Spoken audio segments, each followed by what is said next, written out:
పీతాంబరధరః షడ్భుజైరుపలక్షితః స్వపాద నఖచంద్రాంశు హంసితాజ్ఞానకశ్మలః. హరి ఓం. శ్రీ దత్తాత్రేయాయ నమః. శ్రీ సాయినాథాయ నమః. హరి ఓం. పరమేశ్వర స్వరూపమైన సభకి నమస్కారం.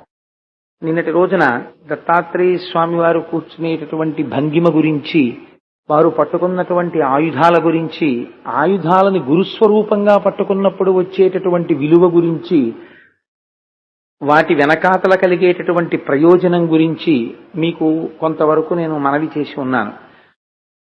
ఒక విషయాన్ని మీరు గమనించాలి. దత్తాత్రేయ స్వామి వారి జీవిత కథని ప్రారంభం చేసే ముందు దత్తపురాణంలో ఒక చిన్న మలుపు తిప్పారు. దాన్ని ఎలా మలుపు తిప్పారంటే, అసలు దత్తాత్రేయుల వారి యొక్క కథ వినాలి అని ఒక ఆయనకి మొట్టమొదట కోరిక కలిగింది. ఎవరాయన అంటే ఆయన పేరు దీపకుడు.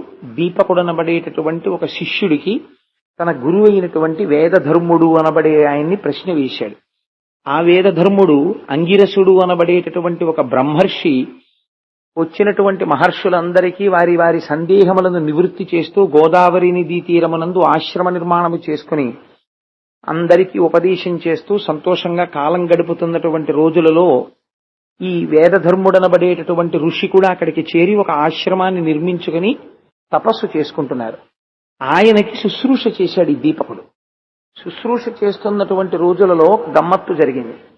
గురు శిష్యుల మధ్య సంబంధం అంటే అది సామాన్యమైనటువంటి సంబంధం కాదు. మీకు ప్రపంచంలో ఒక విచిత్రం ఉంటుంది. మీరు అనుబంధములు అని కొన్ని ఏర్పడతాయి.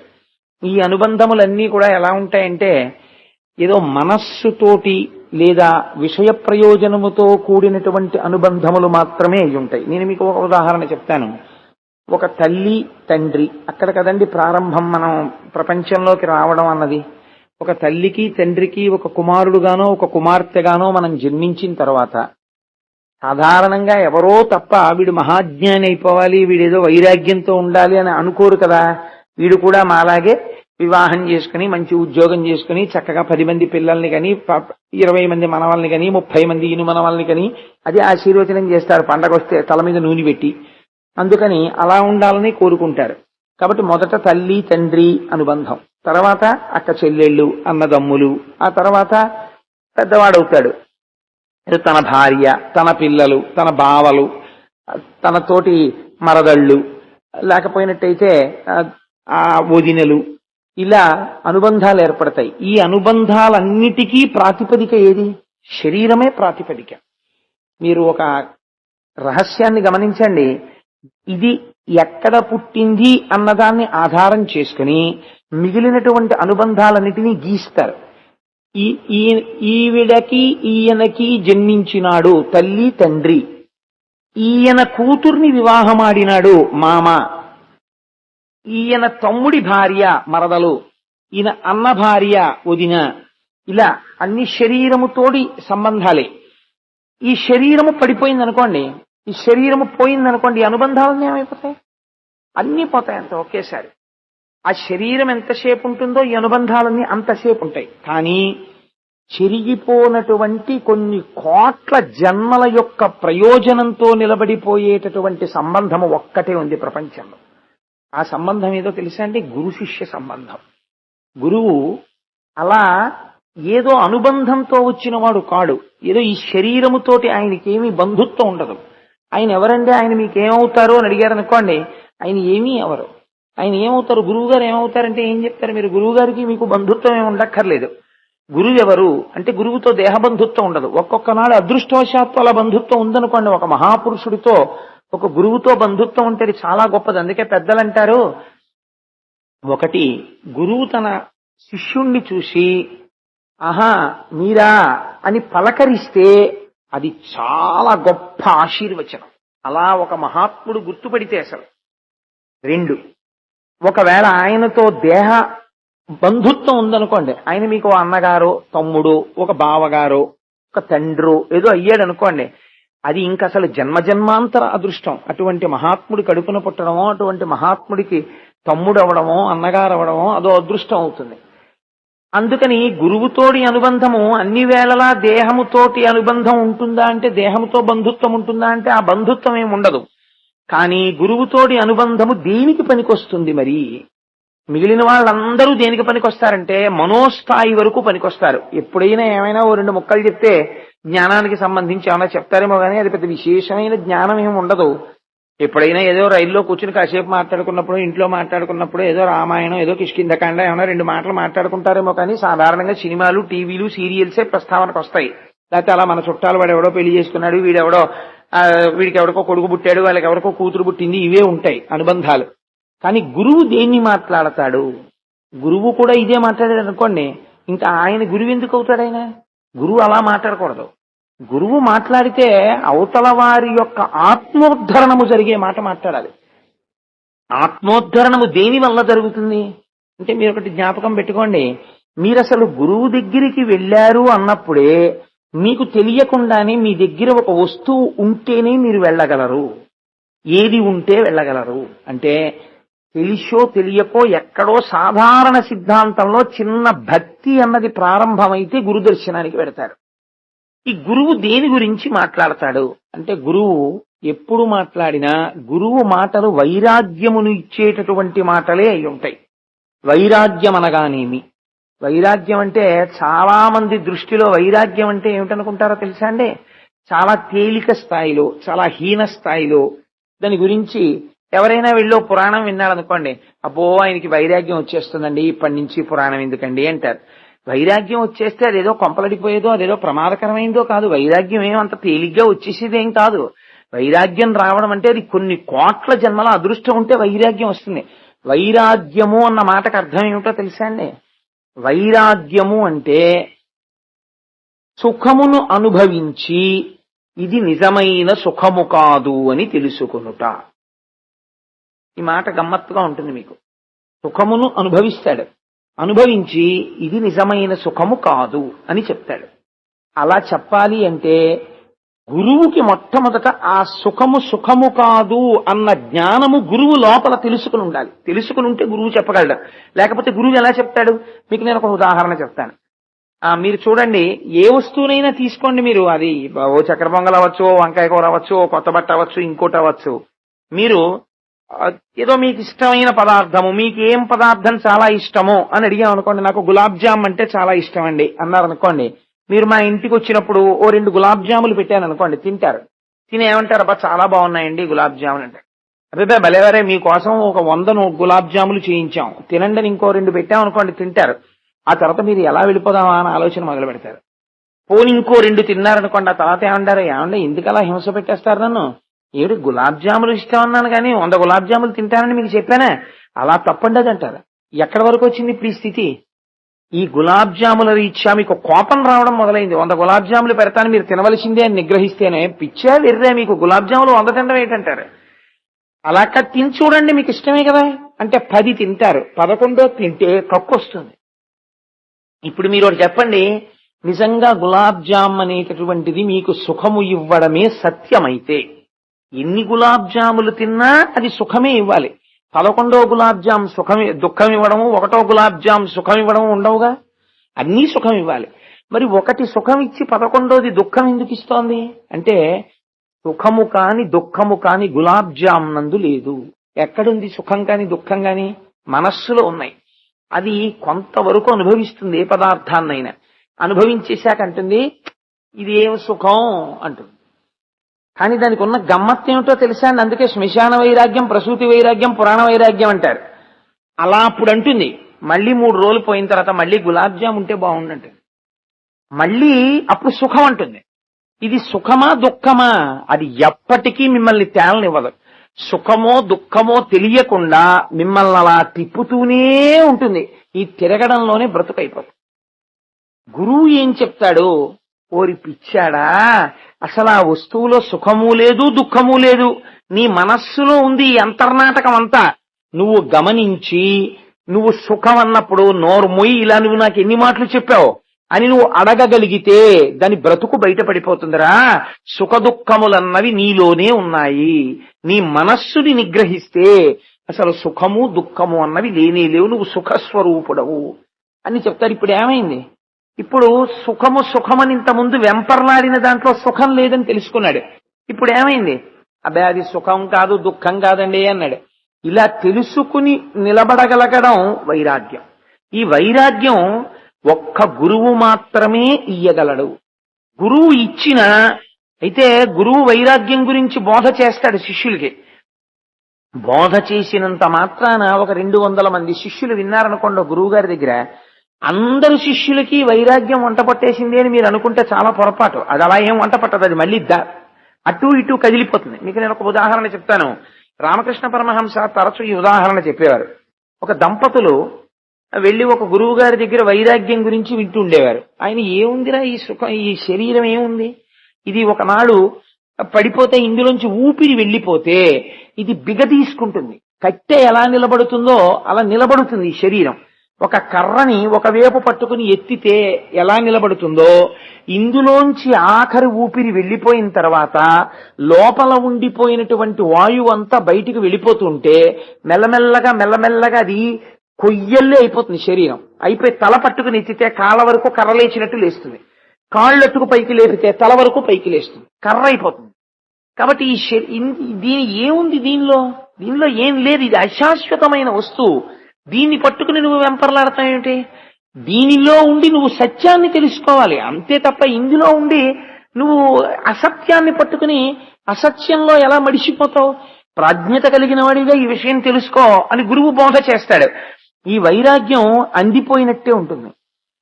ఒక ఉదాహరణకి ఒక గురువు గారి దగ్గరికి వెళ్లి ఒక దంపతులు చాలా జాగ్రత్తగా విన్నారు. ఇద్దరికి చాలా వైరాగ్యం వచ్చేసి ఆ దంపతులు అనుకున్నారు, చిచి ఏమిటి ఇల్లు సుఖాలు ఇవన్నీ ఎవరు ఎంతమంది పట్టుకెళ్లారు, ఏం పట్టుకెళ్లారు, ఇవన్నీ కాదు, మన ఇద్దరం హాయిగా పాదయాత్ర చేసుకుంటూ నడుచుకుంటూ వెళ్ళిపోయి కాశీ పట్టణానికి వెళ్లి గంగానదిలో స్నానం చేసి కొన్నాళ్లు మనం కాశీలో ఉందాం అని చెప్పి బయలుదేరారు. ముందు భర్త గారు నడుస్తున్నారు, వెనక భార్య నడుస్తోంది.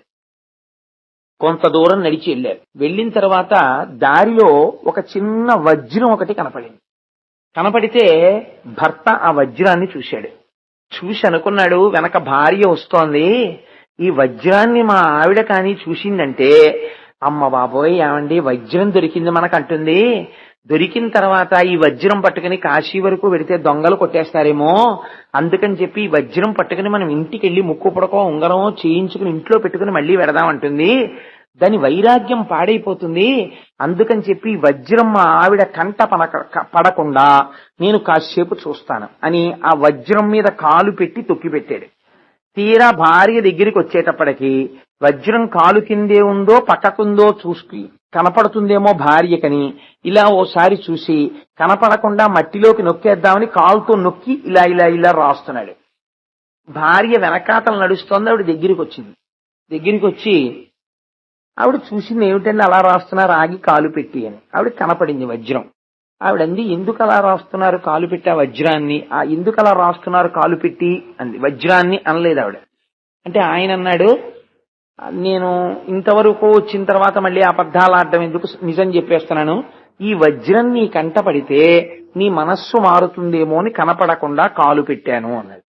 అంటే భార్య అంది, గురువు గారి మాటలు ఇన్ని విన్న తర్వాత కూడా నీకు వజ్రానికి మట్టికి తేడా కనపడుతోందా అని. ఇప్పుడు ఎవరికి వైరాగ్యం ఉన్నట్టు? భార్యకి వైరాగ్యం, తనేదో వైరాగ్యంలో ఉన్నానని తన భార్యకి వైరాగ్యం పోతుందని అనుకుంటున్నాడు, అదో అభిజాత్యం. విద్య యందు మోహం ఎంత చిత్రంగా ఉంటుందో తెలుసా అండి, గురువులు మాత్రమే పసిగట్టగలరు. అందుకని గురువు యొక్క మాటలు విన్న ప్రతి వారికి వైరాగ్యం లభిస్తుందా అంటే అలా హామీ ఏం లేదు దొరుకుతుందని. అది మీరు లోపల బాగా తరచి తరచి తరచి తరచి మళ్ళీ మళ్ళీ మళ్ళీ మళ్ళీ వింటూ ఉంటే, లోపల తిప్పుతూ ఉంటే ఆ వైరాగ్య భావన నిలబడుతుంది. అలా తిప్పలేదనుకోండి, అలా వినలేదనుకోండి, లోపల ఉన్నటువంటి వైరాగ్యాన్ని వెంటనే దొంగిలించడానికి లోపలే ఉంటారు దొంగలు. ఉండి ఎవరు వాళ్ళు? కామక్రోధస్య లోభస్యాదేహే తిష్టంతి తస్కరాః జ్ఞానరత్నాపహారాయ తస్మాత్ జాగ్రత్త జాగ్రత్త. ఇక్కడే కామక్రోధ లోభములనేటటువంటి దొంగలుండి ఆ వచ్చిన జ్ఞానం అనే రత్నాన్ని ఎత్తుకుపోతారు. అందుకని గురువు చెప్పిన మాటలు వినడమే కష్టం. అసలు గురువులకి శిష్యుడికి అనుబంధం ఏర్పడేటప్పుడు మొట్టమొదటే ఒక ప్రమాదం వస్తుంది అని చెప్పింది. ఎక్కడొస్తుందో తెలుసా అండి? మనలో ఏదో ఒక చిన్న లోటు ఉంటుంది, మనలో మనకి తెలియకుండానే ఒక పొరపాటు ఉంటుంది. గురువు ఆ పొరపాటుని దిద్దే ప్రయత్నం చేస్తాడు. దిద్దే ప్రయత్నం చేయడంలో గురువు ఆ పొరపాటుని దిద్దుతూ మాట్లాడతాడు. మాట్లాడితే మనకు ఆభిజాత్యం అడ్డొస్తుంది. ఆయన నాకు చెప్పేవాడా, ఆయన నాకు చెప్పడం, ఆయనకి ఏం తెలుసని నాకు చెప్పాడంటాడు ముందు. ఎందుకని? అప్పటి వరకు గురువు అంటాడు, మీలో పొరపాటు ఎత్తి చూపించాడు అనుకోండి గురువు, అలా ఉండకూడదమ్మా, ఇది పొరపాటు అన్నాడు అనుకోండి, ఆయనకి ఏం తెలుసని నా గురించి అంత చెప్పాడంటాడు. ఎందుకు వస్తుందా అభిజాత్యం అంటే, లోపల ఉండిపోయినటువంటి అహంకారం అవతల వారిలో ఉన్నటువంటి జ్ఞాన దర్శనము చేయనీయదు. ఇది పొర కింద అడ్డొచ్చి అవతల వారిని అధిక్షేపించి తనంత తాను తొలగిపోతాడు. ఒకవేళ తొలగిపోకుండా గురువు గారి మాట నిజమే, నా ఎందా లోపం ఉంది కదా అని అంగీకరించాడు అనుకోండి, అంగీకరించడం ఒక గొప్ప విషయం. నేను కాదు అని నేను అన్నాను, నిజమే నా ఎందా లోపం ఉంది అని అంగీకరించగలిగితే వాడు మెట్టెక్కేసినట్టే. కానీ ఆ పొరపాటు మళ్ళీ చేయవలసిన అవసరం వచ్చిందనుకోండి శిష్యుడికి, మళ్ళీ ఆ తప్పు చేస్తున్నాడు. ఆ తప్పు చేస్తున్నప్పుడు గురువు గారి మాట జ్ఞాపకానికి వచ్చిందనుకోండి, గురువు గారు ఈ పని చెయ్యొద్దని చెప్పారు మనకి, మనం ఈ పని చేస్తున్నాం అని జ్ఞాపకం వచ్చిందనుకోండి, గురువు మాట మీద గౌరవంతో శిష్యుడు ఆ తప్పు చెయ్యకుండా గురువు మీద గౌరవం ఉన్నవాడనైతే నేను ఈ పని చేయకూడదు, లేనప్పుడు ఇంకా గురు శిష్యులేంటి? గురు శిష్యుడు అనుబంధం కేవలము వక్త శ్రోత, ఈయన చెప్తాడు ఆయన వింటాడు, విని శిష్యుడు ఉద్ధరించుకోవాలి తన్ని తాను. గురువు చెప్పి ఉద్ధరించగలడా? గురువు చెప్తాడంతే, ఉద్ధరించుకోవడం శిష్యుడు తన నడుబడితో తాను ఉద్ధరించుకోవాలి. ఉద్ధరించుకోలేకపోయాడు అనుకోండి వెంటనే పతనమైపోతాడంతే శిష్యుడు. అందుకని నిజంగా పొరపాటు జరుగుతున్నప్పుడు గురువు యొక్క మాట జ్ఞాపకానికి వచ్చి నేను ఈ తప్పు చేయను అని ఉండగలిగినటువంటి సమర్థత అందరికీ ఉండదు. నేను మీకు ఒక ఉదాహరణ చెప్తాను, మీరు అప్పుడు ఆ విషయాన్ని చాలా తొందరగా పట్టుకోగలుగుతారు. మహాత్మా గాంధీ గారు, అందుకే మహానుభావుడు ఆయన్ని మహాత్ముడు అని పిలిచారు. గాంధీజీ ఆ విదేశాల్లో చదువు కోసం అని చెప్పి బయలుదేరుతున్నప్పుడు వాళ్ళ అమ్మగారికి చాలా భయం వేసింది. మీరు ఎప్పుడైనా ఆటోబయోగ్రఫీ ఆఫ్ మహాత్మా గాంధీ చదివితే ఎక్స్పెరిమెంట్స్ విత్ ట్రూత్, ఎంత గొప్ప మాట అండి. ఆయన ఆటోబయోగ్రఫీకి ఆయన పెట్టుకున్న పేరు ఎక్స్పెరిమెంట్ విత్ ట్రూత్ అని పెట్టుకున్నారు. ఆయన మనకేం తెలుసండి గాంధీ గారి గురించి, గాంధీ గారిని అవమానించడం తెలుసు, కానీ మనకి ప్రొఫైల్స్ ఆఫ్ గాంధీ అని ఫారినర్స్ రాశారు ఆయన మీద ఆర్టికల్స్. ఏమి ఎక్సలెంట్ బుక్, చాలా కాలం నా దగ్గర ఉండేది, మా తమ్ముడు పట్టుకుపోయాడు. ఏమి నిజంగా వాళ్ళు గాంధీజీని అర్థం చేసుకున్నారేమో అనిపిస్తుంటుంది నాకు.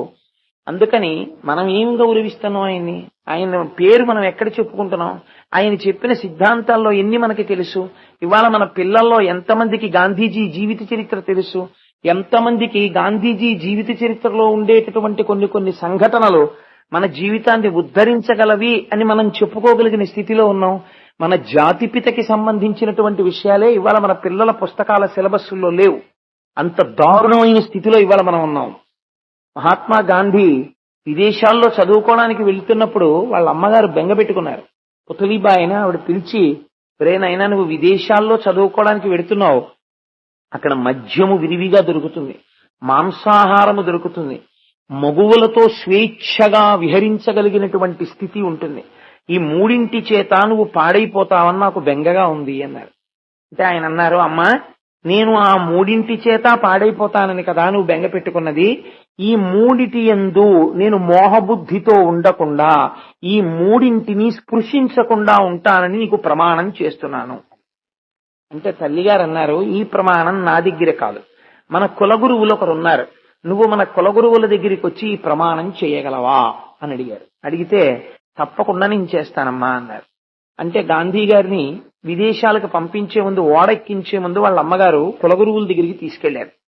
ఆయన ఏమి ఇలా తీసుకొచ్చారు అన్నారు. వీడు విదేశాలు వెడుతున్నాడు, మద్యము, మగువ, అంటే మాంసము, ఈ మూడు ముట్టుకోను అని మీ దగ్గర ప్రతిజ్ఞ చేస్తాడు అన్న. గాంధీ గారు ప్రతిజ్ఞ చేశారు, ఈ మూడు నేను విదేశాల్లో ఉండగా ముట్టుకోను. ఈ విదేశాల్లో ఉండగా ఏమిటి, నేను ఎప్పుడు ముట్టుకోను.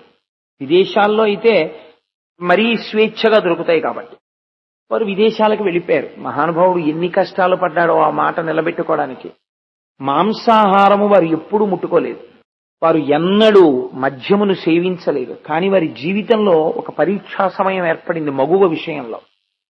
ఒకసారి నాకు జ్ఞాపకం ఉన్నంత వరకు పోర్ట్స్మౌత్ అనబడేటటువంటి ఒక పోర్ట్ టౌన్ ఉన్నది. అంటే ఈ హార్బర్ టౌన్, ఓడలు వచ్చి ఆగేటటువంటి ఊరు. అక్కడ లండన్ లో ఒకానొకప్పుడు ఒక చిన్న ఏర్పాటు చేశారు, శాకాహార భోజనము గురించి ఒక అధ్యయనము. వాళ్ళు ఎక్కువ మాంసాహారం తింటారు కాబట్టి శాకాహార భోజనం గురించి ఒక అధ్యయనము, ప్రయోగము వాళ్ళు చేశారు. చేస్తే అసలు ఎప్పుడూ మాంసం తినకుండా శాకాహారమే తినేటటువంటి అలవాటు ఉన్న కొంతమంది ఎవరు అని పేర్లు తీశారు. అందులో గాంధీ గారి పేరు, గాంధీ గారి స్నేహితుడి పేరు వచ్చాయి. వాళ్ళిద్దరినీ కూడా ఆ సమావేశానికి రమ్మని ఆహ్వానిస్తే ఆ ఇద్దరూ కలిసి పోర్ట్స్మౌత్ కి వెళ్లారు. వెళ్లిన తర్వాత వాళ్ళకు ఒక చోట బస ఇచ్చారు. వీళ్ళిద్దరూ ఆ సదస్సుకు వెళ్లారు. అక్కడ పెట్టినటువంటి భోజనం తిన్నారు. అది శాకాహార భోజనం. తిరిగి వాళ్ళకి ఇచ్చినటువంటి విడిదికి వెళ్ళిపోయారు. ఆ విడిది చుట్టూ ఉండేటటువంటి స్త్రీలు వారు వేశ్యలు కారు, కానీ వారికి నీతి అన్న మాట మీద అంత పెద్ద విశేషమైన నమ్మకం ఏమి ఉండదు. స్వేచ్ఛగా విహరించేటటువంటి స్వభావం ఉన్నవారు. కాబట్టి వీరు ఏ విడిది ఎందు దిగారో ఆ ఇంటి యజమానురాలైన స్త్రీ ఒకతే ఉన్నది. ఆమె చాలా మన భారతీయ సాంప్రదాయమునకు వ్యతిరేకముగా ప్రవర్తించగలదు. అంతకన్నా నేను చెప్పడానికి ఇష్టపడినాను. అందుకని ఆవిడ వచ్చి చాలా స్వేచ్ఛగా మాట్లాడుతోంది గాంధీజీతోటి, ఆయన స్నేహితుడితోటి. మాట్లాడుతుండగా ఆవిడ యొక్క హావభావములు, ఆవిడ మాట్లాడుతున్న తీరు చేత గాంధీజీ తన మీద తాను అదుపుని కోల్పోయారు. అందున గాంధీజీ స్నేహితుడు అలాంటి మాటలు మాట్లాడడంలో మంచి నేర్పరి. అందుకని ఆ స్త్రీతోటి ప్రసంగంలో వీళ్ళిద్దరూ ఉండవలసినటువంటి హద్దు మరిచిపోయి చాలా తీవ్రమైనటువంటి స్థితిని పొందారు. ఇంకొక 10 నిమిషాల్లో గాంధీజీ జీవితంలో చెయ్యరాని పొరపాటు చెయ్యడానికి సిద్ధపడుతున్నారు. సిద్ధపడుతుండగా గాంధీ గారి స్నేహితుడు అన్నాడు, ఏమయ్యా, నీ కులగురువు ముందు నువ్వు మాట ఇచ్చి వచ్చాను అని నువ్వు నాకు చెప్పావు లండన్ వచ్చినప్పుడు. నీ పరిస్థితి చూస్తే వేరొక్క 10 నిమిషాలలో నీ కులగురువు ముందు నువ్వు చేసినటువంటి ప్రమాణమును తప్పబోతున్నావు. ఇంత వ్యగ్రత పొందిన స్థితిలో నిన్ను నువ్వు నిభాయించుకోవడం చాలా కష్టం. నీ కులగురువుకి ఇచ్చిన మాట ఇప్పుడు నువ్వు పొందపోతున్న హేయమైన సుఖమా తేల్చుకో అన్నాడు. ఉత్తర క్షణం గాంధీజీకి జ్వరం వచ్చినట్టయి, నా కులగురువులకి ఇచ్చిన మాట తప్పిన దుర్మార్గుడనవడమా అని భయపడిపోతూ కొరడాలతో కొట్టినట్టు తన గదికి వచ్చేశారు. వచ్చేసి ఇంకా నేను ఇక్కడ ఉంటే ఏం జరుగుతుందో అని తన పెట్టె సర్దుకుని ఆ ఊరు విడిచిపెట్టి వెళ్ళిపోయారు. వెళ్ళిపోయి ఈ విషయాన్ని తన జీవిత చరిత్రలో రాసుకున్నారు ఆత్మకథలో. మహాత్ములైన వారు తమ జీవితంలో జరిగినటువంటి బలహీనమైన సందర్భాల్ని దాచుకోరు. వారి గొప్పతనాన్ని, వారికి వచ్చినటువంటి బాధని, వారి యొక్క బలహీనతల్ని అన్నిటినీ ఆవిష్కరిస్తారు.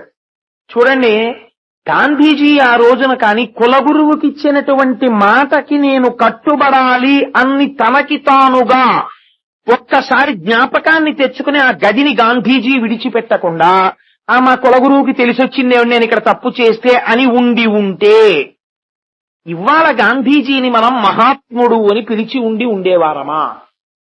ఆయన కీలంలో ఒక నల్లటి మచ్చ పడి ఉండేది. ఆయన మహాత్ముడు అవడానికి కారణం తన తల్లికి తన గురువుకి ఇచ్చినటువంటి మాటకి అంతగా కట్టుబడ్డారు గాంధీజీ. కేవల శ్రవణము వలన ప్రయోజనం కొంతవరకు మాత్రమే ఉంటుంది. గురువు చెప్పినటువంటి మాటలను విని ఆచరణలోకి వచ్చినప్పుడు గురువు మాట లేక నా నడువడా, ఇప్పటికిప్పుడు నాకు కలిగే సుఖమా, నా గురువు దగ్గర నేను విన్న మాటకి నేను కట్టుబడడమా అన్న ఈ 2 సందర్భాలు ఏర్పడినప్పుడు ఏదైనా పోని, ఏమైనా అయిపోని నాకు అక్కర్లేదు, నా గురువు దగ్గర నేను విన్నదే నేను సంస్కారమునందు నిలబెట్టుకుంటాను అని అనగలిగితే వాడు పరిణితి కలిగిన శిష్యుడు. ఇలా చెప్పగలగడం గురువుకి మాత్రమే చెల్లు, అలా పెరగగలగడం శిష్యుడికి మాత్రమే చెల్లు. అందుకే గురు శిష్య సాంప్రదాయానికి మించినది ప్రపంచమునందు లేదు. ఈ ఆత్మోద్ధరణం ఎవరు చెయ్యగలరు? గురువు ఒక్కడే చెయ్యగలడు. అది ఆ గురువు అవతల వాడిలో ఉన్న రాక్షసుణ్ణి చంపి వాడిలోకి దైవత్వాన్ని ఆవిష్కరిస్తాడు. అందుకే దైవమే మనుష్య రూపంలో వచ్చిన, సాక్షాత్ నారాయణుడు కృష్ణుడిగా వచ్చిన ఆయన మాత్రం సాందీపని మహర్షిని సేవించాడు. సాక్షాత్ నారాయణుడు రామచంద్రమూర్తిగా వచ్చిన వశిష్ఠ మహర్షిని విశ్వామిత్రుని సేవించాడు. సత్యేన లోకాంజయతి దీనేన్ దానేన రాఘవ గురూన్ శుశ్రూషయ ధనుషాయుధి శాస్త్రవాన్. అందుకే రాముడు ఎందుకంత గొప్పవాడయ్యాడు అని అడిగారు. అడిగితే రాముడు గొప్పవాడవడానికి 4 కారణములు అని చెప్పారు. సత్యేన లోకాంజయతి, లోకములన్నిటినీ రాముడు జయించినది తన కోదండముతో కాదు, సత్యము చేత జయించాడు. సత్యం అంటే భగవానుడే సత్యము. సత్యమేవేశ్వరో లోకే సత్యం పద్మాశ్రితా సదా సత్యమూలాని సర్వాణి సత్యాన్నాస్తి పరమం పదం అన్నాడు ఆయన. ఆ సత్యమే వదిలిపెట్టేసినప్పుడు దాని వలన ఏదొచ్చినా నాకు అక్కర్లేదు, నాకు సత్యమే కావాలన్నాడు. ఆ సత్యము చేత లోకాన్నంతటినీ జయించాడు. దీనేన్ దానేన రాఘవ, దీనులైనటువంటి వారికి దానములనిచ్చి జయించాడు. దీనేన్ దానేన రాఘవ గురూన్ శుశ్రూషయ, గురువుల్ని నువ్వు ఎలా గెలుచుకోగలవు? గురువు నువ్విచ్చే డబ్బులకి లొంగిపోయేవాడు కాడు. గురువు నువ్వు పెట్టే పంచెల చాపులకి పొంగిపోయేవాడు కాడు. గురువు నీ చౌకబారు బహుమతుల కోసం వెంపర్లాడిపోయేవాడు కాడు. గురువు పొంగిపోయేది దేనివల్ల? ఒకే ఒక్క విషయం వల్ల. గురువు ఎప్పుడూ సంతోషపడేది ఏ మాటకో తెలుసా అండి? అయ్యా, నా ఊపిరి ఉన్నంత వరకు మీ మాటలు నాకు అలా వినపడుతూనే ఉండాలి, నీ నుండి నన్ను దూరము చేయవద్దు. సర్వకాలములయందు మీ నీడలో ఉండి మీ మాటలు వింటూ నా జీవితాన్ని చక్కదిద్దుకునే భాగ్యాన్ని నాకు కృప చెయ్యండి అని గురువు ఏం మాట్లాడతారో ఏం మాట్లాడినా వినాలని. ఆఖరికి గురువుగారు వెళ్లి పడుకుంటే వచ్చి భార్య కాదండి కాళ్ళొత్తింది, గురువు పాదములు ఒత్తుతారు. ఒత్తి, అయ్యా గురువుగారు ఇది ఇలా ఎందుకు వచ్చింది, నేను యోగ్యుడనైతే చెప్పండి అంటే ఆ నిద్రపోయే ముందు కూడా గురువుకి ఆనందం వచ్చేసింది అనుకోండి. వచ్చేస్తే ఎంత మంచి మాటలు వస్తాయో నోట్లోంచి, అవి వింటూ పరవశించిపోతాడు. గురువుకి మీరేం చెయ్యగలరు? గురువుకి మీరేం చెయ్యలేరు. అందుకే గురువుకి ఏం చెయ్యగలరు? శుశ్రూష మాత్రమే. అది గురువు కాదనలేడు. శిష్యుడి మీద వాత్సల్యంతో గురువు స్నానం చేయడానికి వెడుతుంటాడు. శిష్యుడు వెంటనే గబగబా గురువుగారి పంచ, గురువుగారి తువ్వాలు, గురువుగారు అట్నుంచి ఆచమనం చేయడానికి పూజ చేసుకోవడానికి తెచ్చుకునేటటువంటి నీటి చెంబు పట్టుకుని గురువుగారి వెనకాతలో వెళ్ళిపోతాడు. గురువుగారు స్నానం చేసి తువ్వాలు కట్టుకుని తడిబట్ట వదిలేస్తారు. గబగబా వెళ్లి నదిలో జాడించేసేసి పిండేసి తడి తువ్వాలు తన సంకలో పెట్టుకుని శిష్యుడు వెనకాతలు వచ్చేస్తుంటాడు. పొంగిపోతాడు అంతే గురువు. అదేట్రా ఈ మాత్రానికి ఎందుకంత పొంగిపోవడం? ఎంతటి వరం ఇచ్చేస్తాడో, ఎంత ఉద్ధరించేస్తాడో. ఎందుకు ఉద్ధరించేస్తాడు? గురువున్ శుశ్రూషయ అంతే. గురువు చెప్పిన మాటని అతిక్రమించకుండా ఉండిపోయినటువంటి శిష్యుణ్ణి చూసి గురువు పొంగిపోతాడు. ఆ గురువు ఆశీర్వచనమే శిష్యుణ్ణి ఉద్ధరించేస్తుంది. గురువున్ శుశ్రూషయ ధనుషాయుధి శాస్త్రవాన్, చేతిలో ధనస్సు చేత ఆయుధముల చేత శత్రువులందరినీ జయించాడు. కాబట్టి ఇప్పుడు చెప్పండి, గురు శిష్యుల యొక్క సంబంధం అంటే ఇది చెప్పాడు వేదధర్ముడు తన శిష్యుడైనటువంటి దీపకుడితో. నాయనా, ప్రపంచంలో మా గురువుగారు అని పిలిచేటటువంటి వాళ్ళందరూ ఎందుకు పిలుస్తారో తెలుసా? అందరూ శిష్యులు కారు. అది కూడా ఒక స్టేటస్ సింబల్ కోసం పిలుస్తారు. మేం ఫలానా వారి శిష్యులు అని చెప్పుకోవడానికి పిలుస్తారు. వాళ్ళందరూ శిష్యులని నువ్వు అనుకుంటే పొరపాటు. ఎందుకని? వారు నిజంగా ఆయన యందు గురుత్వమును చూసి ఆయన మాట వాళ్ళు ఆచరణలో పెట్టుకుని, అయా మీ మాటల వలన నా జీవితంలో ఇదిగో ఈ కోణం మారింది అని ఎప్పుడైనా చెప్పి మార్పు నీకు కనపడితే వాడు శిష్యుడని సంతోషించు. తప్ప కేవలం నీ చుట్టూ తిరిగిన వాళ్ళందరూ వాళ్ళు నిన్ను గురువు అని పిలవవచ్చు, కానీ నీవు మాత్రం మనస్సులో ఒక్క నమస్కారం చేసి ఆ గురుత్వాన్ని వాళ్ళు అన్నప్పుడల్లా దత్తాత్రేయుల వారికి పంపించేసేయి. తప్ప టేక్ డైవర్షన్ అనంతే. తప్పించి నీ యందు నువ్వు తీసుకోకు. కారణమేమి? నీ యందు వారికి గురుభావన లేదు. ఎంత అందమైన మాట చెప్పాడో చూడండి. కఠినమైన మాట చెప్తాడు గురువు, కానీ కఠినమైన మాట అయినా గురువు అలా చెప్పకపోతే కొన్ని కోట్ల జన్మల నుంచి వచ్చినటువంటి నా అజ్ఞానం ఎలా పోతుంది అని వినగలిగినటువంటి శిష్యుడు ఎవరుంటాడో వాడు మాత్రమే శిష్యుడు. అందరూ శిష్యులు కాలేరు. ఒక్కొక్క నాడు గురువు చాలా కోపంతో ఉంటాడు. కోపంతో ఉండి ఏదో దెబ్బలాడతాడు. దెబ్బలాడినా ఏమో మా గురువు గారి వాళ్ళు ఎందుకు అలా అన్నారు, అది ఆశీర్వచనమే అనగలిగితే వాడు మాత్రమే శిష్యుడు. గురువు యందు దోషమించగలిగినటువంటి వాడు శిష్యుడు కాడు, వాడు ద్రోహి. ఇన్ని మాటలు చెప్పాడు మహానుభావుడు. చెప్పి ఇన్ని మెట్లు చెప్పాడు. ఇన్ని మెట్లెక్కిన వాడు ఎవడో వాడేమవుతున్నాడు? ఆఖరికి ఈ శిష్యుడు గురువే అవుతున్నాడు. ఆ గురువు ఏమవుతున్నాడు? తన శరీరమును వదిలిపెట్టేసి పరబ్రహ్మమునందు చేరిపోతున్నాడు. ఈ శిష్యుడు ఏమవుతున్నాడు? ఈ శిష్యుడు గురువై కూర్చుంటున్నాడు. ఎందుకు అలా కూర్చోవడం? లేకపోతే అది పరంపర లేని గురుత్వము. తర్వాత చెప్పేవాడు లేడిహ. అందుకని పరంపరాగతమై ఉండాలి. పరంపరాగతమై. అందుకే మీరు ఇప్పటికీ చూడండి, శంకరాచార్యుల వారు స్థాపించినటువంటి పీఠాలలో 18 సంవత్సరాల యువకుడు పీఠాధిపత్యంలో ఉండనివ్వండి, ఇంకొకరిని తీసుకొచ్చి ఉపపీఠాధిపతిగా పెట్టేస్తారు. ఎందుకో తెలుసా అండి? ఆ పరంపర ఆగడానికి వీల్లేదు. ఆ పరంపర నడుస్తూనే ఉండాలి, గురు పరంపర. అందుచేతనే ఆ శిష్యుడు గురువు అవుతాడు. ఆ గురువు మళ్ళీ కొన్ని దీపాలు వెలిగిస్తాడు. ఇంకొక శిష్యుడు మళ్ళీ గురువు అవుతాడు. ఈ గురువు వెళ్ళిపోతాడు. అలా గురు పరంపర నడుస్తూనే ఉంటుంది. ఆ గురువుని నమ్మి ఒక్క మెట్టెక్కగలిగినా వాడి జీవితం ధన్యమైపోయినట్టే. కానీ అసలు ఏ మెట్టు ఎత్తకుండా గురువుని స్టేటస్ సింబల్ గా వాడుకుంటే మాత్రం ఏదో అది కూడా ఒక పెద్ద ప్రయోజనాన్ని తీసుకొస్తుంది అనుకుని మేం ఫలానా వారి శిష్యులం అని ఉట్టినే చెప్పుకోవడం, దానివల్ల ప్రయోజనం ఉండదురా నాయనా. గురువు అనేటటువంటి వాడు ఎటువంటి వాడో తెలుసా? ఎక్కడ వరకు మాత్రమే గురువు చెప్తాడో తెలుసా? గురువుకి ఎందరో శిష్యులు ఉంటారు. ఒక గురువు గారి దగ్గర 10,000 మంది శిష్యులు ఉండొచ్చు. కానీ గురువు గారి తర్వాత 10,000 మంది గురువులు ఎవరు? 10,000 మందిలో ఒకడే గురువు అవుతాడు. మళ్ళీ ఒకడే గురువు ఎందుకు అవుతాడు? మిగిలిన వాళ్ళు ఎందరు ఎందుకు అవరు? ఆదిశంకరాచార్యులు వారి విశాఖపట్నంలో ఉంటే వారి వెనకాతల వెళ్లేటటువంటి భక్తజనుల యొక్క చివరి భాగం కాకినాడలో ఉండేది.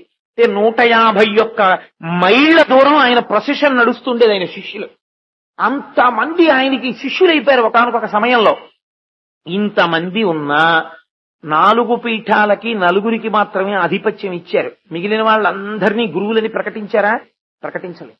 ఎందుకు ప్రకటించారు? ఇందులో ఒక రహస్యం. మీరు కొంచెం ఒడిసి పట్టుకునే ప్రయత్నం చేయండి, మీరు ప్రాజ్ఞులు పట్టుకోగలరు. రామకృష్ణ పరమహంస మాటల్లో నేను మీకు ఒక విషయం చెప్పే ప్రయత్నం చేస్తాను. గురువు బ్రహ్మమును అనుభవిస్తాడు. బ్రహ్మమును అనుభవించినటువంటి గురువు తాను మాత్రం నోటి మాటతో ఆ బ్రహ్మాన్ని చెప్పలేడు. మాటతో బ్రహ్మాన్ని చెప్పడం గురువుకి కూడా కుదరదు. అది మాటకి లొంగేది కాదు. పరబ్రహ్మం. ప్రపంచంలో ఎంగిలి కాని పదార్థమేది అని అడిగారు రామకృష్ణ పరమహంసని. బ్రహ్మమే. ఎందువల్ల? బ్రహ్మమును నోటితో చెప్తే ఎంగిలైంది, అసలు అది చెప్పడం కుదరదు. అందుకని అది ఎంగిలి కాలేదు. ఎంత గొప్ప మాట చూడండి. అందుకని రామకృష్ణ పరమహంస గురువు అయ్యారు. దీనికైనా ఒక ఉదాహరణ చెప్పేవారు. ఒక 4 శిష్యులు అలా వెళ్ళిపోతున్నారు. ఓ పెద్ద గోడ కనపడింది. ఈ గోడ వెనక ఏముంటుంది అన్నాడు ఒక ఆయన. ఏముంటుంది అంటే ఏం తెలుస్తుంది, చూద్దాం అన్నాడు ఒక ఆయన. ఎలా చూస్తావు అన్నాడు. ఏముంది, ఓ పెద్ద కర్ర అట్టుకొద్దాం, అదిగో కర్ర చెట్టు కనబడుతుంది కదా, కూడదాం, ఓ కర్ర తెద్దాం. పరిగెత్తుకుంటూ వచ్చి కర్ర దాటించి అలా పైకి లేచి గోడ మీదకి వెళ్ళి నిలబడదాం. నిలబడి ఆ వెనక ఏముందో చూసి నేను మీకు చెప్తాను, మీరు వినండి. సరే అయితే అలా వెళ్ళు అన్నారు. ఆయన కర్ర పట్టుకుని పరిగెత్తుకొచ్చి కర్ర దాటించి అలా పైకి లేచి గోడ మీద నిలబడ్డాడు. నిలబడి కర్రీ వదిలేసి అటు చూశాడు. చూసి ఇంత మొహం అయిపోయింది. ఇటు తిరిగాడు. అన్నాడు. అటువైపు పడిపోయాడు.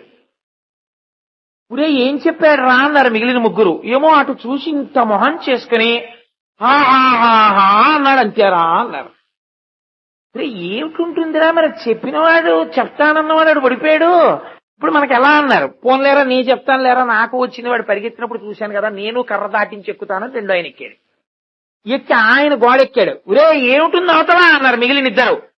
మళ్ళీ ఈయన కూడా ఇంత మొహం చేసుకున్నాడు. ఇటు తిరిగి ఆయన పడిపోయాడు. ఏంట్రా ఇద్దరు చెప్తానన్న వాళ్ళు ఇద్దరు పడిపోయారు అని 3 ఆయన ఎక్కాడు. అంతే ఆయన అని ఆయన పడిపోయాడు. వీళ్ళు 3 పడిపోయారని 4 ఆయన ఎక్కాడు. అని ఆయన పడిపోయాడు. ఇంతకీ అటువైపు ఉన్నది ఏమిటి? చెప్పిన వాళ్ళు లేనప్పుడు నేను మాత్రం ఏం చెప్పను మీకు అంటే ఏమిటో తెలుసా అండి, ఈ గోడ అనబడేటటువంటి ఉపాసన దాటితే అవతల బ్రహ్మం ఉంది.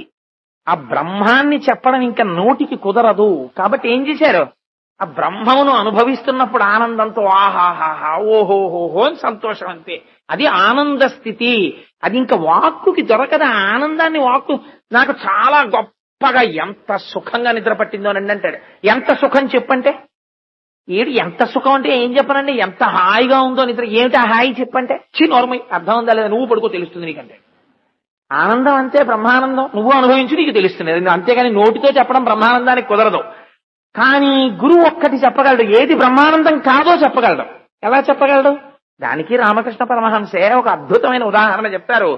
మీరు అవధరించండి. నాకు ఇవాళ పరమహంస జ్ఞాపకానికి వస్తున్నారు ఎందుకో ఎక్కువ. ఓన్లేండి, ఏదొచ్చినా గురువులతోటే కదా నడుస్తోంది అనుబంధం. ఒక పెళ్లి కూతురు ఒక యువకుణ్ణి వివాహం చేసుకుంది. పుట్టింటికి ఆ పిల్లవాడు వచ్చాడు. ఈమె పుట్టింటికి లేదా ఆయన అత్తవారింటికి ఆ పిల్లవాడు వచ్చాడు. అది పల్లెటూరు. అందుకని అక్కడ వాళ్ళకి ఆ వచ్చినటువంటి ఆడపిల్ల యొక్క భర్త చూడాలి అని పెళ్లికెళ్ళనటువంటి ఈ అమ్మాయి స్నేహితులకి సరదా. వీళ్ళందరూ ఓ కిటికీ దగ్గర నించున్నారు. ఈ పెళ్లి కొడుకు వచ్చి అక్కడున్న ఓ భోషాణం ఎక్కి కూర్చున్నాడు ముందు గదిలో. ఇతని స్నేహితులు ఇతని వయస్సున్నటువంటి యువకులే ఇంకొక 60 మంది వచ్చి కూర్చుని ఈయనతో మాట్లాడుతున్నారు. ఈ ఆడపిల్లలందరూ ఈ కొత్త పెళ్లి కూతురు పక్కన చేరి, విషయం అందులో మీ ఆయన ఎవరే అన్నారు. ఈ అమ్మాయి సిగ్గుపడితే అదిగో ఆ ఎర్ర చొక్క ఆయన అన్నారు. అంది. ఓహో కాదా, గళ్ళ చొక్క ఆయన అన్నారు. కాదు. టక్ చేసుకున్న ఆయన కాదు. కుర్తాలాలు చీవేసుకున్న ఆయన కాదు. పంచి కట్టుకున్న ఆయన కాదు. ఓహో అయితే మిగిలిపోయిన ఆయన భోషాణం మీద కూర్చున్న ఆయన అన్నారు. ఓ చిరునవ్వు నవ్వి తలదించుకుంది. ఏం చెప్పింది అమ్మాయి చెప్పిందా భర్త ఎవరో? చెప్పలేదు. కానీ ఏం చెప్పింది? భర్త ఎవరు కాదో చెప్పింది. గురువు ఏం చెప్తాడు? ఏది ఆత్మ కాదో చెప్తాడు. నయితి నయితి నయితి నయితి నేతి నేతి నేతి నేతి. ఇది బ్రహ్మము కాదు, ఇది బ్రహ్మము కాదు, ఇది బ్రహ్మము కాదు. ఈ శరీరము నేను కాదు, ఇంద్రియములు నేను కాదు, అన్నమయ ప్రాణమయ మనోమయ ఆనందమయ ఈ కోశములు నేను కాదు, ఇవన్నీ నేను కాదు. నయితి నయితి నయితి నయితి నయితి చిదానంద రూప శివోహం శివోహం, నేను ఆనందమయ రూపుడను అంటాడు. అంటే ఏంటండి? నువ్వు కూడా గోడ దూకు నీకు తెలుస్తుంది. కాబట్టి గోడ దూకడం అంటే మహాప్రభు గోడలు దూకమని కాదు నా ఉద్దేశం. నేను ఇందాక చెప్పిన ఉదాహరణలో నీవు కూడా ఉపాసన చేసి ఉపాసనలో త్రిపుటిని దాటి నీవు దేనిని ఆరాధిస్తున్నావో ఆరాధింపబడుతున్న వస్తువు ఆరాధించువాడు ఆరాధన ఏకీకృతమై ధ్యానమునందు ఆ వస్తువే నీవైపోయినప్పుడు నీవు ఆనందముగా నిలబడిపోవడమే పరబ్రహ్మమును పొందుట. ఇది అందరూ పొందలేరు. గురువు చెప్పిన మాటలని యోగ్యతాయోగ్యతలను బట్టి శిష్యులు పెరుగుతుంటారు. ఈ పెరిగిన వాళ్ళల్లో ఎవడో ఒకడు గురువుతో సమానంగా బ్రహ్మాన్ని అనుభవిస్తాడు. దత్తాత్రేయుల వారి దగ్గర కార్తవీర్యార్జునుడు అలా అనుభవించాడు. అనుభవించి బ్రహ్మముగా కార్తవీర్యార్జునుడు నిలబడగలిగాడా? నిలబడలేకపోయాడు. వెళ్లి పరశురాముడి తండ్రిని చంపేశాడు జమదగ్ని. పరశురాముడి చేతిలో సచ్చూరుకున్నాడు. ఇంత కార్తవీర్యార్జునుడు బ్రహ్మమునందు రమించాడని మీరు అనుకుంటున్నారా? చూడండి ఎంతంత వైక్లభ్యాలుంటాయో, ఎంతంత తేడాలుంటాయో చూడండి. దత్తాత్రేయుల వారి శిష్యుడు కార్తవీర్యార్జునుడు మరి పొందగలిగాడా? ఆ స్థితిని అందుకోగలిగాడా? అందుకోలేడు. రమణ మహర్షి దగ్గర ఎందరో శిష్యులు ఉండేవారు. రోజు వినేవారు, ఏవేవో రాసేసుకునేవారు. ఆయన చెప్తుంటే పొంగిపోయేవారు, ఏవేవో విన్నామనేవారు. ఏం చెప్పారని అడిగాను కూడా, మా ఏదో చెప్పారు, లేదు ఏం చెప్పాలంటే ఏం చెప్పారు, ఎంత బాగా చెప్పారో అనేవారు. అంతే. ఏమైంది? ఆఖరణ ఆయనకి 104 జనం వస్తే మీరు చచ్చిపోతారేమో మాకు భయం అనేవారు. వెంటనే ఆయన వాళ్ళని చూసి అన్నారు అని పట్టుకోబోయారు ఆయన. మీరు నన్ను పట్టుకోకండి, నన్ను పడేస్తారన్నారు. అంటే ఎంత చెప్పినా మీకు ఇంకా శరీరమే నేనన్న భావంలో ఉన్నారు. మీరు నన్ను పట్టుకుంటే నన్ను కూడా శరీర భావంలోకి లాగేస్తారు. నాకు చావు లేదు, నాకు చావు లేదు, శరీరానికి చావు ఉంది, ఆత్మకి చావు లేదు అని సర్కోమాతో మీకు చెప్పాను. చెప్పినా మీరు ఇంకా నువ్వు చచ్చిపోతావేమో అంటున్నారు. పైగా ఇదెక్కడ గొడవ? అంటే అందరూ అందుకోగలిగారు ఆయన్ని? అందరూ అందుకోలేకపోయారు. ఎవరో ఎక్కడో ఒక ప్రాజ్ఞుడు అందుకుంటాడు. నేను విన్నాను, నేను చూడలేదు, కానీ ఇక్కడ తణుకు దగ్గర ఉన్నారట ఎవరో ఒక ఆయన. ఆయన మహానుభావుడు అలా మౌనంలోకి వెళ్ళిపోయారు. రమణ మహర్షిని ఉపాసన చేసి ఎక్కడో ఉంటాడు ఒక్క మహాపురుషుడు. ఆయన అలా బ్రహ్మమును అనుభవిస్తూ ఆ ఏకాంతమును అనుభవిస్తూ ఆ ఆనందంలో అలా ఆనందంగా ఉంటాడు ఆయన. అలా ఉండగలగడం అందరు శిష్యులు అందుకోగలరా? అందరూ అందుకోలేరు. కనీసం అందుకోకపోతే సరి, గురువు చెప్పిన మాట సుఖమా? అందరూ నిలబడలేరు. కనీసం గురువు చెప్పిన మాటే అంటే మహాత్ముడు అయిపోతావు, గాంధీ గారిలాగా. అది అలవాటైతే అంచమునందు నువ్వు బ్రహ్మమును అనుభవించలేవేమో, కానీ ఇది ఎటువంటి స్థితికి వెళ్ళిపోతుందంటే గురువు పట్ల ఉన్న నమ్మకం చివర గాంధీ గారితో ఏమనిపించింది? తుపాకి గుండు పెట్టి కొడుతుంటే హే రామ్ హే రామ్ హే రామ్ అంటూ పడిపోగలిగారు. ఎందువల్ల పడిపోగలిగారు? ఒక గురువు పట్ల ఆయనకున్న గౌరవం, భక్తి గాంధీజీని ఆ స్థాయికి తీసుకెళ్లగలిగింది. కాబట్టి నీవు ఎదగలమనేటటువంటిది కేవలం నీ గురువును బట్టి ఉండదు. మా గురువుగారు చాలా గొప్పవారండి, మా గురువుగారు చాలా గొప్పవారండి. వాట్ ఈస్ అయితే ఏమిటి? నువ్వేమిటి? నువ్వేం చేస్తున్నావు? నేను చాలా మందిని చూస్తుంటాను, వారు ఎందుకు వస్తారో నాకు తెలియదు. ఎంతసేపు ఏం చెప్తారంటే వింటారు. అదంటే పొద్దున్న ఉండే టైమే 1 గంట 2 గంటలో ఉంటుంది. 8 గంటల వరకు అనుష్ఠానం చేసుకుంటే 9:30 ఆఫీస్కి బయలుదేరాలి. 1 గంటన్నర టైం ఉంటుంది. ప్రయత్నపూర్వకంగా ముందు అడగకుండా ఇంటికి వచ్చేస్తారు. వచ్చేసి ఇంకదే పనిగా కాలింగ్ బెల్ కొట్టడం. సరే వచ్చారు కదా, వచ్చిన వారిని మర్యాదగా మాట్లాడాలని పిలిస్తే మేము అక్కడ అది చేశామండి, మేము ఇక్కడ ఇది చేశామండి. What way I'm connected with all these things. నాకు ఎందుకు అది అంటే వారిని నేను గుర్తు పెట్టుకోవాలని వారికి ఒక భ్రమ, నేను ఈసడిస్తానని వారికి తెలియదు. నాకు అనవసరమైన విషయం అది. నువ్వు చేస్తే నీ మనసులో పెట్టుకో, నాకెందుకు ఆ విషయాలన్నీ వచ్చి నా టైం అంతా పాడు చేసేయడం. ఇలాంటివి ధూర్త చేష్టితములు. ఎందుకది? నువ్వు విన్న దాంట్లో నిన్నేమైనా ఉద్ధరించగలిగితే నువ్వు సంతోషించు. నువ్వు విన్న దాంట్లో నా వలన నీకేం ఉద్ధరణ లేకపోతే నువ్వు నన్ను మన్నించు, చాలు. దానికి నన్ను డిస్టర్బ్ చేయవలసినటువంటి అవసరం ఏం లేదు. కానీ ధూర్త చేష్టితములంటే అలా ఉంటాయి. పిలిచేది గురువుగారు గురువుగారిని పిలుస్తూ ఉండడం, విసగించేస్తూ ఉండడం. ఎందుకది? దానివల్ల ఏమిటి ప్రయోజనం చెప్పండి నాకు. అది శిష్యుడు గురువు పట్ల చేయవలసిన మర్యాద? అది గురువు పట్ల శిష్యుడి యొక్క ప్రవర్తన ఉండవలసినటువంటి తీరా? ఇది అడుగు తీసి అడుగేయడంలో నువ్వు శిష్యుడుగా నువ్వు నిరూపించుకోవాలి. అంతేకాని నేను ఫలానా వారి శిష్యుడని నువ్వు ఒక ఐడెంటిటీ కార్డు పెట్టుకోవడానికి, it's not an identity card issued by an office. That is not a logo issued by some sponsor అదే క్రికెట్ గేమ్. అది ఎవరో ఇచ్చినటువంటి లోగో కాదు, ఒక ఐడెంటిటీ కార్డు కాదు, ఒక విజిటర్ పాస్ కాదు. నువ్వు ఫలానా వారి శిష్యుడిని చెప్పుకోవడానికి నువ్వు కూడా ఆయన శిష్యుడిగా ఉండి నువ్వు ఆ మర్యాదని ఆవిష్కరించగలగాలి. ఇది లేనప్పుడు గురు శిష్య సంబంధానికి అర్థం ఉండదు. అందుకని గురువు మాటలు కఠినంగానే ఉంటాయి. కానీ కఠినమైనటువంటి సుత్తి దెబ్బ పడకపోతే బండరాతి నుంచి అభిషేకములు పొందగలిగిన పరమాత్మ విగ్రహం రాదు, జ్ఞాపకం పెట్టుకోవాలంటే. చూడండి, ఒక బండరాతిని తీసుకొచ్చి దాని మీద కూర్చుని శిల్పి ఉలిపెట్టి సుత్తి పెట్టి కొడతాడు. ఎన్ని సుత్తి దెబ్బలో తింటే తప్ప అందులోంచి అభిషేకమును పొందగలిగిన పరమేశ్వరమూర్తి రాదు. నేను దెబ్బలు తినను అందనుకోండి శిల, మీకు అసలు ప్రాణప్రతిష్ఠ చేయగలిగినటువంటి విగ్రహమే దొరకదు. ఇన్ని దెబ్బలు తింటేనే పరమాత్మ వచ్చాడు. నువ్వు గురువు యొక్క మాటలు శ్రవణం చేసి చేసి చేసి ఉండి నిన్ను నువ్వు ఉద్ధరించుకోవాలి. ఉద్ధరణ గురువుగారిని పట్టుకుని వేధించేయడంలో రాదు. గురువుగారు చెప్పిన మాటలతో నిన్ను నువ్వు సంస్కరించుకోవడంలో వస్తుంది. గాంధీజీ కులగురువు గారి దగ్గరికి వచ్చి నేను ఇలా చేశానని వెంటనే ఎస్టీడీ ఫోన్ చేసి ఏం గొప్పలు చెప్పుకోలేదే. తాను చేశారు, చూపించారు. తన బలహీనతని అతిక్రమించడానికి ఒక గురువుకి ఇచ్చినటువంటి వాగ్దానము రక్షించిందని ఆటోబయోగ్రఫీలో రాస్తున్నారు. కొన్ని వేల మందిని ఉద్ధరించింది. అది మర్యాదతో ప్రవర్తించవలసిన ప్రవర్తన. అంతేగాని అదే వెంటనే ఫోన్ చేసేసి గురువుగారు పడుకున్నా లేపేసి రాత్రి 11ంటికి గురువుగారు మీకు ఇచ్చినటువంటి మాట కోసం నేను ఇవాళ ఒక అమ్మాయితో సుఖం అనుభవించకుండా వదిలేశాను, మీరు చాలా ధన్యులు నా వంటి శిష్యుని పొంది అని అన్నారనుకోండి, ఇవాళ గాంధీ గారిని మహాత్మా అని ఎందుకంటారు? ఇది తెలుసుకో. అంత గొప్ప మాటలు చెప్పాడండి గురు శిష్య సంబంధం గురించి వేదధర్ముడు. ఇన్ని మాటలు చెప్పి ఆయన అన్నాడు ఆఖరణ, నాయనా నువ్వు పెళ్లి చేసుకో అంటే శిష్యుడు అన్నాడు, దీపకుడు, గురువుగారు మీరు నాకు ఇన్ని చెప్పారు, కేవలము ఆ గృహస్థాశ్రమములోకి వెళ్ళి నేను ఆ లంపటంలో ఇరుక్కోవాలనుకోవట్లేదు. నాకు ఒక్కటే కోరిక ఉంది, నేను కేవలము మీ శుశ్రూష చేసుకుంటూ ఉండిపోతాను, నాకు ఇంకేం కోరిక లేదు, కేవలము మీ శుశ్రూష. ఎంత గొప్ప మాట చూడండి, చాలా జాగ్రత్తగా అర్థం చేసుకోవలసిన మాట. దీన్ని గురువు చివరి వరకు పరీక్ష చేశాడు. గురువు దగ్గర ఒక్క మాట వదిలేయడం కాదండి, ఒక మాట గురువు దగ్గర అనవసరంగా మాట్లాడితే గురువుగారు పరీక్ష పెట్టాడు అనుకోండి, ఇంకా గింజుకుపోవాలంటే. ఒక్క మాట గురువు పరీక్ష కోసమని అన్నాడు అనుకోండి, ఆయన అంటలేదు కాబట్టి వెళ్ళిపోతాయి బతుకులు. ఆయన ఒక మాట అన్నాడు అనుకోండి పరీక్ష చేద్దామని, అంతే చేపలు విషం కలిసినటువంటి నీటిలో శవాలై తేలిపోయినట్టు తేలిపోతారు. తట్టుకోలేరు. ఎందుకంటే గురువు పెట్టేటటువంటి పరీక్షకు తట్టుకోవడం చాలా కష్టం. ఒక మాటకి తేలిపోతారు అంతే. కానీ గురువు పెట్టడు. ఎందుకు పెట్టడో తెలుసా అండి? ఔదారి. ఫోన్లే పిల్లలు ఏం చేస్తామని చెప్పి వదిలిపెట్టేస్తాడు గురువు. కాబట్టి ఆయన ఇంత బోధ చేస్తే నాకు పెళ్లి వద్దు అన్నాడు. నీ శుశ్రూష కావాలన్నాడు. నువ్వు అంతగా అంటున్నావు కాబట్టి నేను కాదనను, నా శుశ్రూష చెయ్యి. కొంతకాలం అయిపోయింది. ఒక రోజున దీపకుణ్ణి పిలిచాడు.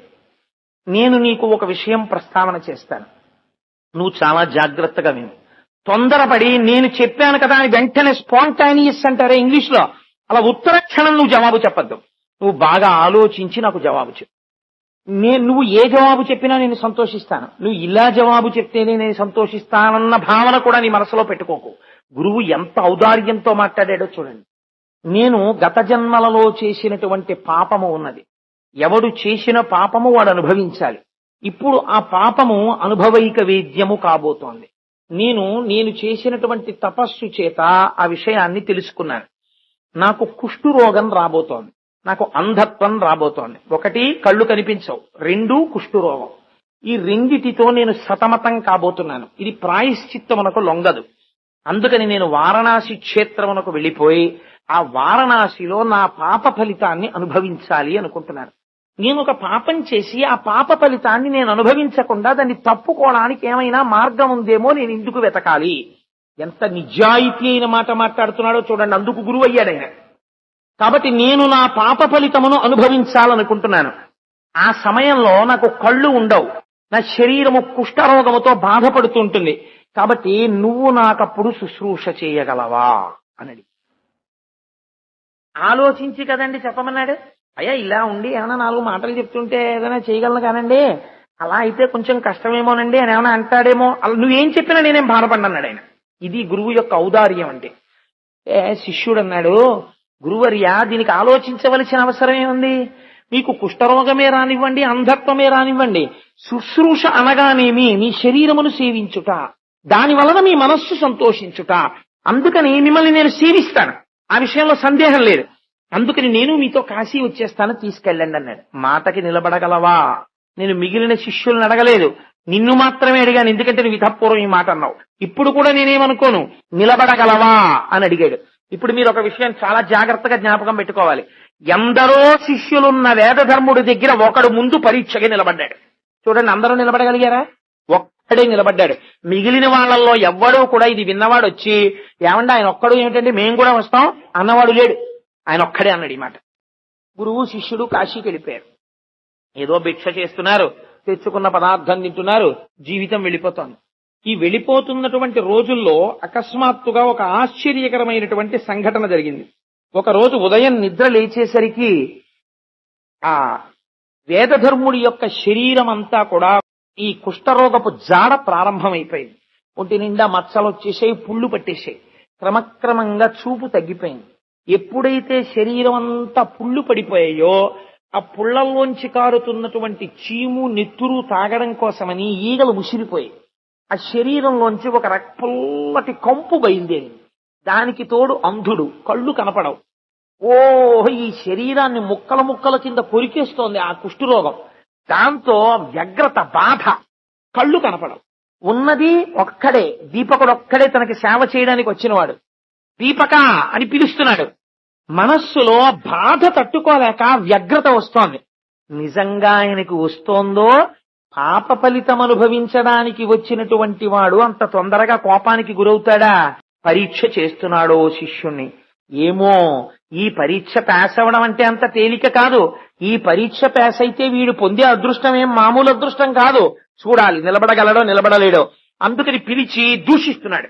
ఛీ బుద్ధిహీనుడా, సేవ చేస్తానన్నావు, 3 మాటలు అరిస్తే కాని రావు, ఏం చేస్తున్నావు అనేవాడు. పాపం పొద్దున్నే లేపేవాడు, మొహం కడిగేవాడు, దంతధావనం చేయించేవాడు, దూరంగా తీసుకెళ్లి కూర్చోపెట్టాడు. కాలకృత్యాలు అయిపోయిన తర్వాత స్నానం చేయించేవాడు. ఆ పుళ్ళకి చీము నెత్తురు అన్ని కడిగేవాడు. చక్కటి తెల్లటి బట్ట కట్టేవాడు, ఉత్తరీయం వేయించేవాడు, మంచం మీద కూర్చోబెట్టి సంధ్యావందనం చేయించేవాడు, కాళ్ళు ఒత్తేవాడు. కొంచెం కునుకు పట్టగానే కాశీనగరంలో 4 ఇళ్ల దగ్గరికి పరిగెత్తి భిక్ష పట్టుకొచ్చేవాడు. ఒక్కొక్క రోజున గురువే తినేసేవాడు. తినడానికి 4 మెతుకులు ఉండేవి కావు. నాకు లేదనేవాడు కాదు, ఉపవాసం ఉండేవాడు. ఆ ఈగలు పీకేస్తూ ఉండేవి, ఆ గురువుకి విసురుతూ ఉండేవాడు, తిడుతూ ఉండేవాడు, ఒక్కొక్కసారి ఏడుస్తూ ఉండేవాడు, అయ్యో నిన్ను తిడుతున్నాననేవాడు. ఇంత బాధపడి ఆ గురువుని మాత్రం బాధ అన్న భావన రాలా. ఎన్ని జన్మల అదృష్టమో! ఇటువంటి గురువు శరీరం ఖేదంలో ఉన్నప్పుడు నేను సేవించగలుగుతున్నాను. ఇప్పుడు కదా నేను శుశ్రూష అన్న మాటకు అర్థం. మా గురువు గారే చేసుకోగలిగిన రోజున ఆయనే చేసుకుంటారు, ఆయన చేయనిస్తారు. అసలు ఇవాళ మా గురువు గారికి చేసుకోలేని పరిస్థితి, నేను చెయ్యగలుగుతున్నాను, చాలు ఈ శుశ్రూష చేసుకుని నేను ధన్యుడైపోతున్నాను అని చేస్తున్నాడు శుశ్రూష. తప్ప చంపుకు తినేస్తున్నాడన్న భావన ఒక్కరోజు రాలేదు. ఒకరోజు కాశీకి గంగానదికి వెళ్లి స్నానం చేసి ఇంటికి తిరిగి వచ్చాడు. తిరిగి వచ్చేటప్పటికి పర్ణశాల యొక్క ద్వారం దగ్గర అందరూ కాశీ వెళ్లి ఏ విశ్వేశ్వరుణ్ణి శివలింగంలో దర్శనం చేస్తారో ఆ విశ్వేశ్వరుడు మహానుభావుడు చేతిలో త్రిశూలం పట్టుకుని, ఠమరుక పట్టుకుని, ఒళ్లంతా విభూతి రాసుకుని, చంద్రోద్భాసిత శేఖరే స్మరహరే గంగాధరే శంకరే సర్పైర్భూషిత కంఠకర్ణ వివరే నేత్రోద్ధ వైశ్వానరే దంతిత్వకృత సుందరాంబరధరే త్రైలోక్య సారే హరే మోక్షార్థం కురు చిత్తవృత్తి మమలాం అంతైస్తు కింకర్మ బిహి అంటారు శంకరులు. అటువంటి స్వరూపంతో ఆ రాజద్వారం దగ్గర నిలబడున్నాడు. శంకరుణ్ణి చూడగానే పొంగిపోయి పరమశివుడికి నమస్కారం చేశాడు, పాదాల మీద పడి. నాయన, నువ్వు చేస్తున్నటువంటి గురు శుశ్రూషకి పొంగిపోయాన్రా అన్నాడు. పరమశివుడు గురించి తపస్సు చేశాడండి దీపకుడు? చెయ్యలేదు. గురు శుశ్రూష చేశాడు. చేసిన గురు శుశ్రూషకి పొంగిపోయిన వాడెవరు? శంకరుడు పొంగిపోయాడు. అందుకే పార్వతీదేవితో ఒక మాట చెప్పాడు. ఏమని చెప్పాడో తెలుసా అంటే ఆయన గురుగీతలో, పార్వతి, లోకంలో చాలా మందికి తెలియని రహస్యం ఒకటి నేను ఇవాళ నీకు చెప్పేస్తున్నాను. చాలా మంది ఈ మంత్రం ఉపదేశం పొందాం, ఆ మంత్రం ఉపదేశం పొందామంటారు. అసలు మంత్రాలకన్నిటికీ రాజమైనటువంటి మంత్రమేదో నీకు తెలుసా? మంత్రరాజమిదం దేవి గురురుత్యభిధీయతే.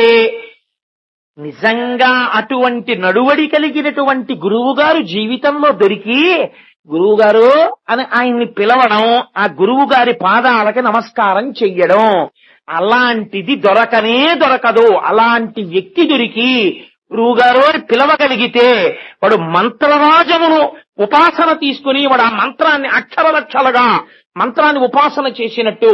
గురురిత్యభిధీయతే స్మృతి శాస్త్ర పురాణానాం సారమేవ న సంశయః. ఆ గురువు నడిచి వెళ్ళిపోతున్నటువంటి వేదం, నడిచి వెళ్ళిపోతున్నటువంటి స్మృతి, నడిచి వెళ్ళిపోతున్నటువంటి పురాణం, అటువంటి గురువుకి చేసినటువంటి నమస్కారం, అటువంటి గురువు యొక్క పాదములు పట్టుకోవడం, అవి కొన్ని కోట్ల మార్లు ఏదో ఒక మంత్రాన్ని ఉపాసన చేస్తే ఎంత ఫలితం వస్తుందో, సద్గురువు లభించినప్పుడు ఆ గురువుని గురువుగారు అని పిలిచి పాదములంటి నమస్కరించడం అటువంటి ఫలితాన్ని ఇస్తుంది అంటాడు. కాబట్టి ఇప్పుడు ఏమైంది? శంకరుడే నడిచి వచ్చేసాడంతే. శంకరుడు రావడం అంటే మాటలా అండి? శంకరుడు గురువులకు గురువు. ఎందుకని? ఆయన మొట్టమొదటి దక్షిణామూర్తిగా గురువుగా కూర్చున్నాడు. అటువంటి ఆది గురువు మహానుభావుడు. శంకరుడు గురించి రామకృష్ణ పరమహంస ఒక అద్భుతమైన మాట చెప్తారు. వెనకటికొకడు శంకరుడి పగటి వేషం వేశాట.